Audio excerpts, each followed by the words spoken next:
আসসালামু আলাইকুম। জি, আমি খাদ্য অধিদপ্তর থেকে বলছিলাম।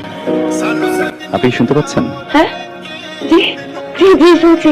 আসলে ম্যাম, আমাদের একটা জরিপ চলছে প্রয়োজনীয় দ্রব্যের এমন দাম বৃদ্ধিতে সাধারণ মানুষের অভ্যন্তরীণ অবস্থা কেমন সে বিষয়ে। আপনি আমাকে সময় দিলে আপনাকে কিছু প্রশ্ন করতে চেয়েছিলাম। এত সুন্দর কণ্ঠস্বর শুনে আমার নিজের কণ্ঠস্বরের প্রতি বড় আফসোস হলো। জি জি তুমি প্রশ্ন করো। আপনি বাসায় কি কি ব্যবহার করছেন? যে সুন্দর কণ্ঠস্বর আমার বাড়িতে সয়াবিন তেল দিয়ে রান্না হয় নাকি সরিষার তেল দিয়ে, সব খবর জেনে ফেললো। আমিও কথার মায়ে পড়ে সব একে একে বলে দিলাম। এমনও হতে পারতো যদি সে আমাকে আমার পার্সোনাল কিছু জিজ্ঞেস করতো, আমি হয়তো আনমনের সবটাই বলে ফেলতাম। আপনি এখন আপনার বা আপনার পরিবারের তিনটা প্রয়োজনীয়তা বলুন, যা এই মুহূর্তে মেটানো প্রয়োজন কিন্তু সম্ভব হচ্ছে না। তেমন কোনো প্রয়োজনীয়তা আসলে মনে পড়ছে না। আম্মু অবশ্য আমাকে বিয়ে দিতে পারলে একবারে বেঁচে যায়, কিন্তু বিয়ের জন্য প্রপার পাত্র খুঁজে পাচ্ছি না। এটা কি কোনো গুরুত্বপূর্ণ প্রয়োজনীয়তার মধ্যে পড়ে? নিশ্চয়ই ম্যাম, এটা গুরুত্বপূর্ণ প্রয়োজনীয়তার আওতায় পড়ে। আমাকে এতটা সময় দেওয়ার জন্য ধন্যবাদ। ভালো থাকবেন। জি, আপনাকেও ধন্যবাদ।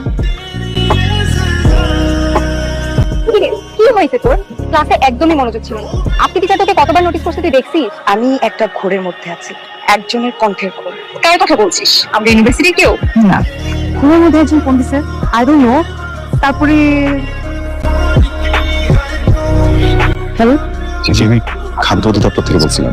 আপনারা কি জরিপের জন্য ফোন দিয়েছেন? মানে আবার একই প্রশ্ন? জি না, আজ অন্য প্রশ্ন করতে ফোন দিয়েছি। কেমন আছেন আপনি? ভালো, এটা জিজ্ঞেস করতেই ফোন দিয়েছেন? ঠিক তা না, মনের ইচ্ছাটা একটু অন্যরকম, কিছুটা ভয়ঙ্কর। মনে হচ্ছে যদি বলে ফেলি বকাঝকা করবেন, তাই সাহস পাচ্ছি না। আচ্ছা, আমি আপনাকে বিরক্ত করছি না তো? না তো, বিরক্ত হচ্ছি না তো। আমি যদি আপনাকে আরো একটু বিরক্ত করি, আপনি কি তারপর বিরক্ত হবেন না? আমার গা লাল হয়ে এলো লজ্জায়। আমি লাজুক কণ্ঠে বললাম, না। সেই বিরক্ত করার গল্পটা চললো প্রায় 1 বছর। আমরা প্রায় সারাদিনই কথা বলতে লাগলাম। সে চাকরির পাশাপাশি বিসিএস এর প্রিপারেশন নিচ্ছিল, আর আমার ভার্সিটির চাপ। এসবের বাইরে যতটুকু সময় পাওয়া যায় আমরা মুগ্ধ হয়ে একে অপরের কথা শুনতাম। তবুও কি করে যে এমন একটা কথা বাদ পড়ে গেল দুজনে। সে একদিন ফোন করে জানালো সে আমার ভার্সিটির 1 নম্বর গেটের সামনে দাঁড়িয়ে আছে। একটা বছর দুজন কেউ কাউকে দেখিনি। আমার হৃদয়ে কেঁপে উঠলো। এই প্রথম সেই সুন্দর কণ্ঠস্বরটিকে সামনাসামনি দেখতে পাবো। ভাবতেই আমার গলা শুকিয়ে আসছিল, হাত পা কেঁপে উঠছিল।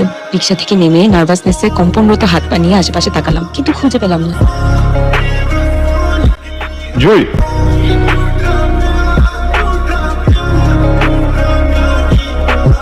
আমি মনে হয় মরে যাচ্ছি, আমাকে একটু টান।